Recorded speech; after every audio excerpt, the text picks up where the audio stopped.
Señor presidente, excelencias, damas y caballeros, un mural adorna el muro del Consejo de Seguridad. El pintor noruego, un pintor noruego pintó un fénix ahí, y es un fénix que emerge de un mundo cubierto de cenizas, que está siendo reconstruido tras la guerra. La parte inferior es oscura y muestra a un dragón, muestra soldados y muestra máquinas de guerra. Las Naciones Unidas fueron fundadas para protegernos de nuestros demonios.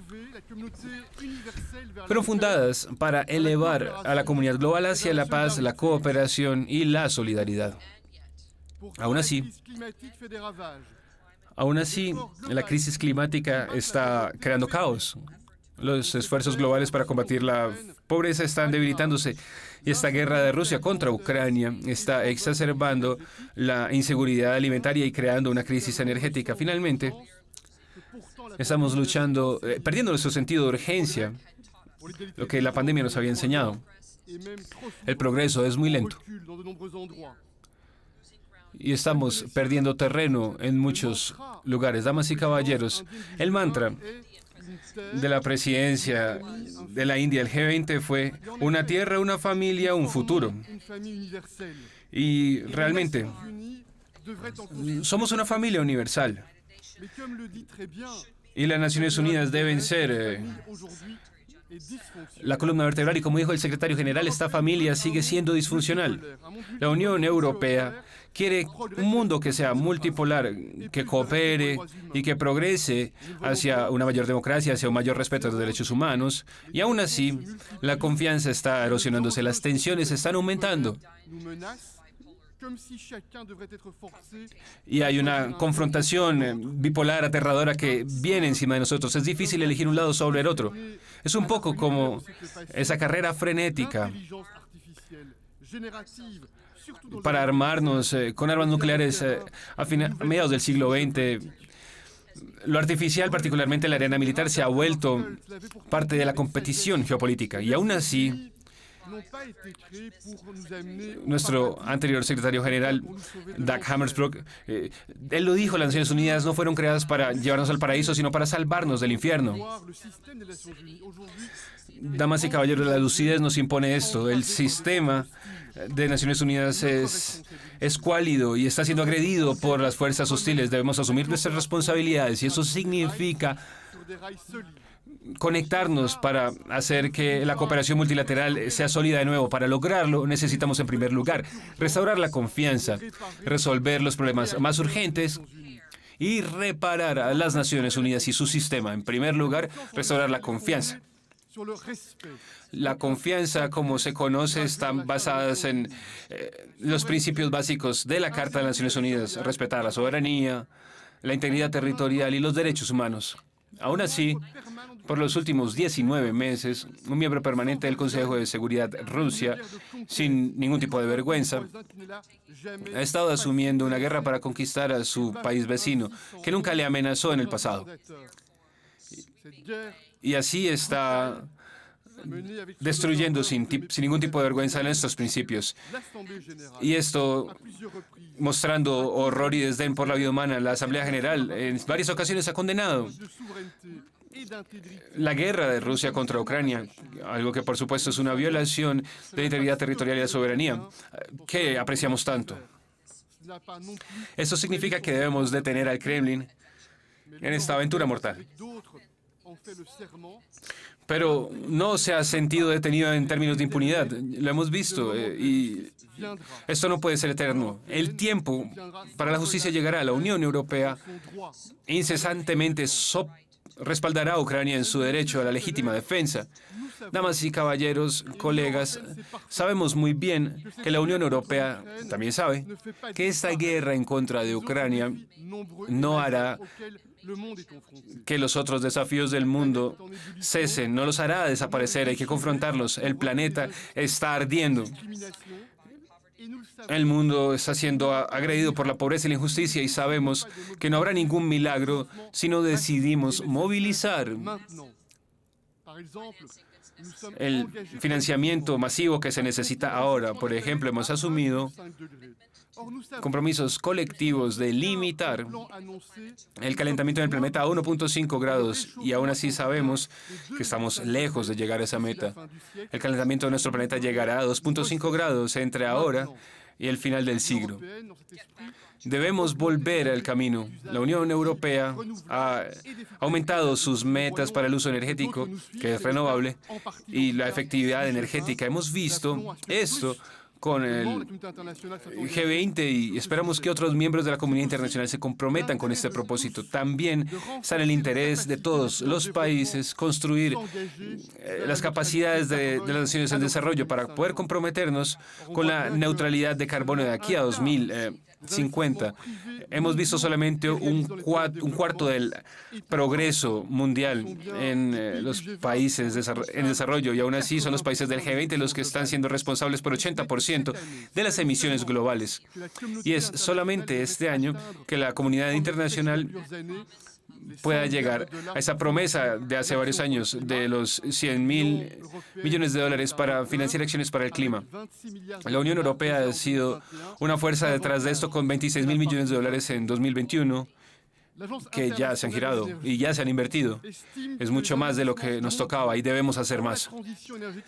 La Agencia Internacional de Energía cree que las inversiones globales para transición energética deben alcanzar los 5 billones de dólares de aquí a 2030. Eso es un 4% del Producto Interno Bruto del mundo y debe ser mantenido a ese nivel para llegar a la neutralidad de carbono de aquí a 2050. Por eso es que en Dubái debemos ubicar el financiamiento, los fondos para la pérdida y el daño de ciertas partes del Atlántico.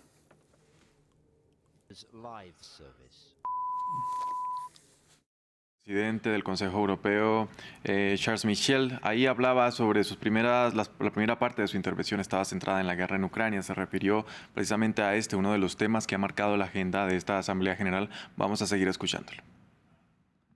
De una respuesta equitativa y más rápida para construir una resiliencia colectiva. La prevención también es muy importante. Así, los esfuerzos que estamos respaldando en Naciones Unidas en el contexto del marco de Sendai para manejar desastres. Asimismo, damas y caballeros, el comercio es muy poderoso, es una gran herramienta para reunir los desafíos climáticos y la prosperidad.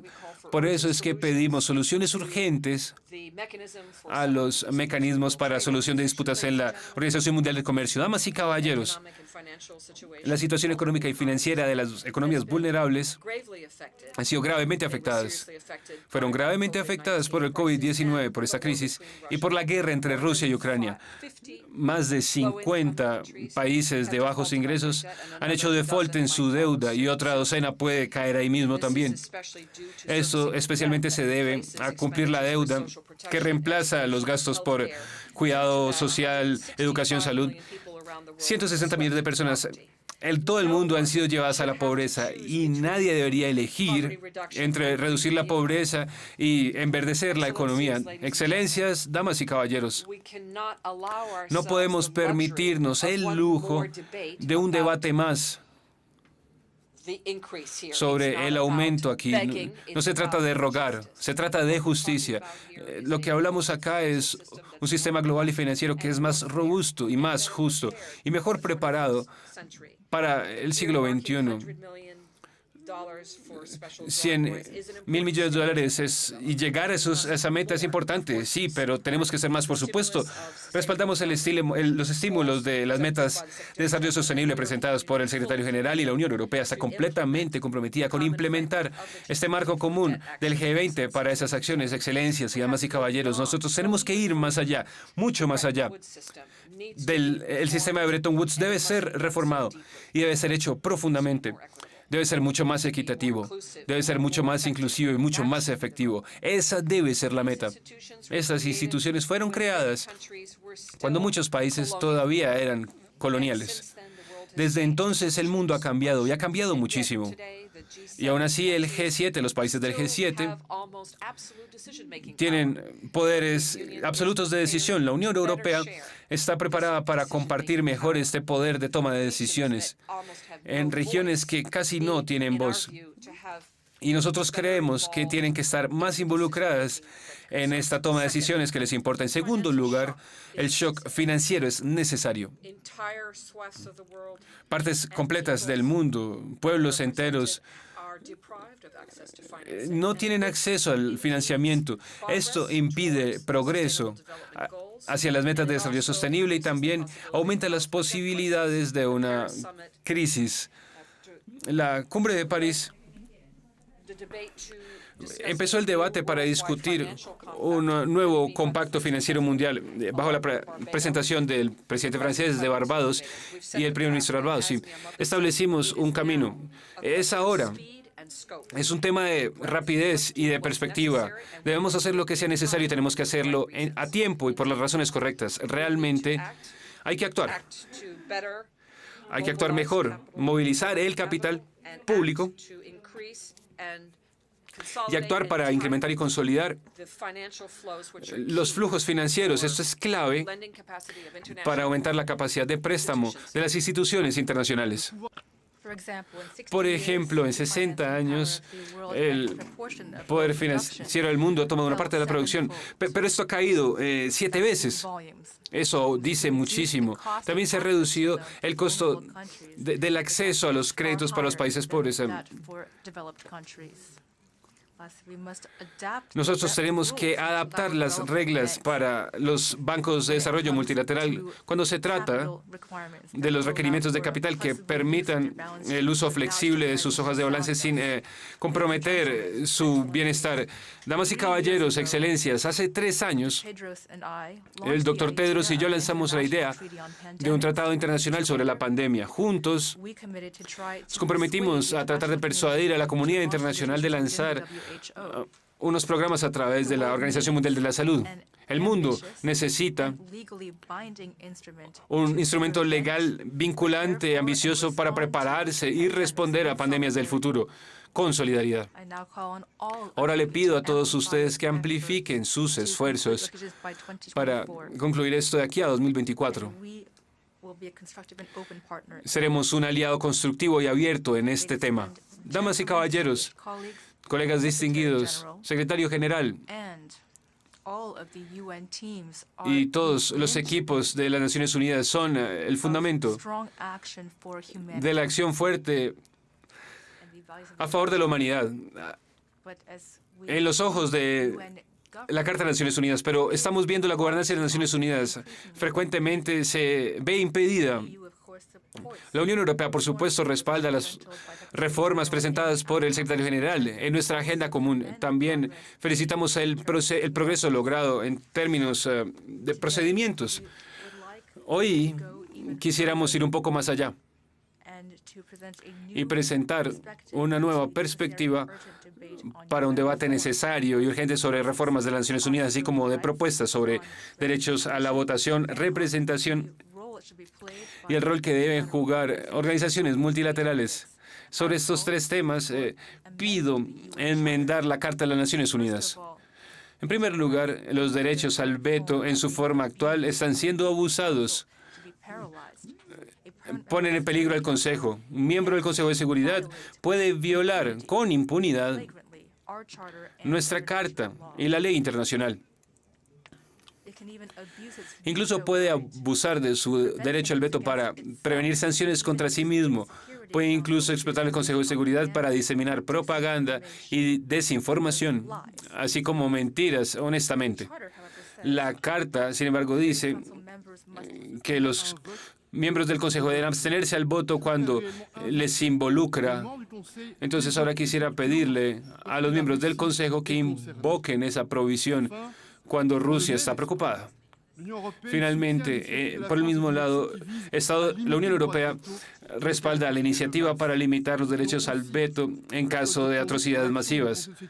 Esto también está presente en el Consejo de Conducta, la acción contra los genocidios, los crímenes contra la humanidad y los crímenes de guerra. Finalmente, respaldamos todos los esfuerzos para fomentar la transparencia y las acciones de responsabilidad al interior del Consejo de Seguridad. Más allá de esto, cuando se trata de reformar la Carta de las Naciones Unidas, creo que tenemos que establecer un mecanismo que pueda combinar la mayoría de las tomas de decisiones con un uso moderado y controlado de el derecho al veto. Un segundo punto es la representación. El Consejo de Seguridad no refleja el mundo de hoy. Actualmente, 60 países jamás han tenido un asiento en el Consejo de Seguridad. Partes enteras del mundo. África, Sudamérica, el Caribe, Asia están muy poco o no están representadas. Respaldamos un cambio significativo en el Consejo de Seguridad para amplificar la voz de estas regiones y estos países. El poder y la legitimidad vienen mano a mano. Debido a esta falta de representatividad, el Consejo de Seguridad está inexorablemente destruyendo su propia legitimidad. La legitimidad es crucial y debe ser fortalecida en dos frentes. Las Naciones Unidas es un club de naciones. Creemos que una nación es... los miembros permanentes, tener miembros permanentes es inevitable, pero creemos que tenemos que ir más allá. Las organizaciones regionales, por ejemplo, juegan un rol cada vez más importante, y eso es un hecho. La Unión Europea, por supuesto, la Unión Africana, la comunidad latinoamericana, ASEAN, también reflejan un nuevo nivel de legitimidad de un foro nacional y multipolar. Ellos juegan un rol importante en la coordinación económica y política y crean espacios para la cooperación cercana, así como acción colectiva. También juegan un rol importante en la seguridad. Incluso más que antes, hay espacios regulatorios. Eso es cierto en cuanto a la integración europea. Este ejemplo vemos que ha inspirado a muchos otros, así como la Unión Africana, que está tratando de establecer una gran zona de libre comercio en el continente, así como ASEAN, coordinación entre los Estados miembros. Estas organizaciones tienen una mayor influencia en la arena multilateral y están contribuyendo crucialmente con la estabilidad. Bien, ahí estábamos escuchando al presidente del Consejo Europeo, Charles Michel. Es que la Unión Europea... Bien, eran las palabras, como lo escuchábamos, del presidente del Consejo Europeo, Charles Michel. Tal como se esperaba, se refirió a la guerra en Ucrania y condenó la invasión de Rusia. Anunció lo que denominó como un incesante apoyo de la Unión Europea a Kiev y propuso enmendar la Carta de las Naciones Unidas. Mencionó específicamente a los derechos al veto que tienen los miembros del Consejo de Seguridad, que según dijo, hay países que están abusando de él para prevenir sanciones contra sí mismo. Dijo respaldar, limitar el derecho al veto en caso de atrocidades masivas y sugirió ampliar la representación en el Consejo de Seguridad de las Naciones Unidas. También previamente escuchamos al presidente de la Autoridad Palestina, Mahmoud Abbas, y vamos a seguir escuchando a Charles Michel. Planeo proponer una cumbre institucional entre la Unión Europea, la Unión Africana, CELAC, ASEAN y, por supuesto, el secretario general de las Naciones Unidas. La meta aquí, como pueden ver, es reflexionar cómo estas organizaciones pueden actuar juntas para fortalecer el sistema multilateral. En el caso de las Naciones Unidas, así como de otras entidades internacionales. Damas y caballeros, quisiera concluir. La Unión Europea, a lo largo de su historia y en su ADN, quiere ser un socio integral. Nosotros, los Estados miembros, somos los mayores donantes a las misiones de sostenimiento de paz en todo el mundo, incluyendo regiones donde los conflictos se han hecho cada vez más agrios. Una serie de golpes de Estado en África han incrementado la inestabilidad y la inseguridad en detrimento de la población local. Aquí yo quisiera enviar un mensaje de amistad personal y apoyo apoyo incansable al presidente Níger, Mohamed Bazoum, que está ahora en prisión. Lleva 26 días en su propia casa. En el Medio Oriente creemos que la paz duradera solamente es posible si los palestinos y los israelíes pueden vivir juntos y que haya una solución de dos estados. En el sur del Cáucaso, el último desarrollo devastador nos ha sorprendido. La fuerza militar nunca es una solución final si hay que al final ganar corazones y mentes. A lo largo del mundo, la Unión Europea sigue asumiendo su responsabilidad junto con otros que trabajan para hacer el bien, la paz y la prosperidad. Nunca seremos intimidados por violencia o amenazas. Colegas distinguidos, Per Crooks Mural es un acto de imaginación, pero también esto es un recordatorio para nuestras conciencias, un recordatorio crucial, porque hoy más que nunca estamos en un mundo que tiene muchos peligros. Hablo de Friedrich Hölderlin. Él dijo correctamente, donde hay peligro, también hay poder para rescatar. Frente a estos peligros, tenemos una visión de un mejor mundo, un mundo más brillante. Y tenemos herramientas poderosas. Creo profundamente en el poder de la inteligencia. Es nuestro turno de actuar ahora. Debemos actuar ahora para obtener un mundo más libre y próspero. Muchas gracias.